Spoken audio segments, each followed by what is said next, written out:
Penyalahgunaan obat keras daftar G atau lazim disebut pil koplo terus mendapat perhatian kepolisian. Untuk menekan peredarannya, Bareskrim Polri melakukan operasi di sejumlah wilayah. Cukup mengagetkan, peredaran pil koplo yang banyak menyasar kalangan remaja ini ternyata dipasok dari Kapanewon Kasihan, Bantul. Polisi kemudian melakukan penggerebekan sebuah gudang di Jalan Sonosewu, Kasihan, Bantul.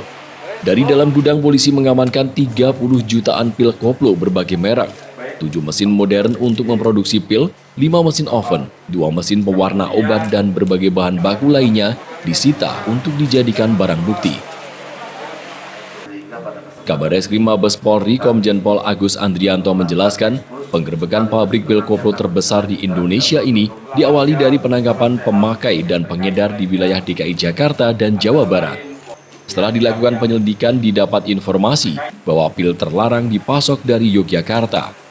Bareskrim kemudian bekerja sama dengan Polda DIY melakukan penggerebekan di sebuah gudang di Jalan Sonosewu yang di dalamnya didapati sejumlah mesin pembuat pil koplo dan jutaan butir pil koplo berbagai merek. Selain di Sonosewu, Kasihan, Bantul, sebuah gudang di Pelem Gurih, Sleman juga ikut digerebek. 13 tersangka berhasil diamankan, 3 tersangka ditangkap di DIY dan 10 orang lain ditangkap di sejumlah wilayah di Jawa dan Kalimantan. Kemudian dikembangkan bahwa pabriknya ada di Yogyakarta. Tersangkanya di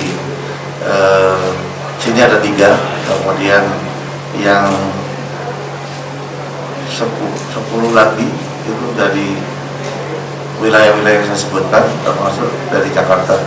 Jadi intinya bahwa nanti dalam proses pengembangan ketika ditanyakan bahwa ini akan apakah melibatkan tersangka dari luar negeri atau tidak, nanti kita lihat dari apakah di distributor bahan-bahan baku maupun penerima bahan baku, penyaluran bahan baku sampai dengan pabriknya ini memiliki hubungan.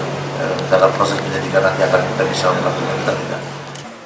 Direktur Tindak Pidana Narkoba Bareskrim Polri, Brigjen Pol Krisno Halomwan Siregar menjelaskan, jaringan pabrik pil koplo ini merupakan yang terbesar yang pernah diungkap polisi. Bahan baku didapat secara ilegal dari luar negeri, baik Cina maupun India. Proses pembuatan juga menggunakan mesin pembuat obat modern, bin mixer, pencetak pil, maupun pengemasannya dibuat sangat mirip dengan merek yang dibuat oleh pabrik legal. Distribusi dilakukan secara manual melalui jasa kurir. Dan sampai saat ini polisi masih memburu seorang DPO yang diduga sebagai pengendali utama dari pabrik pil koplo tersebut. Tempat ini sebagai pabrik level mega besar begitu.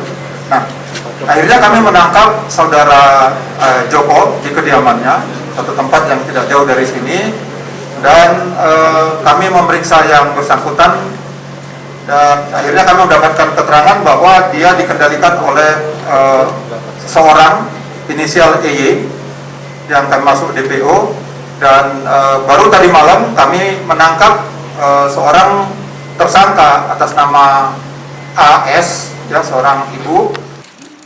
Anang Zainuddin, Jogja TV.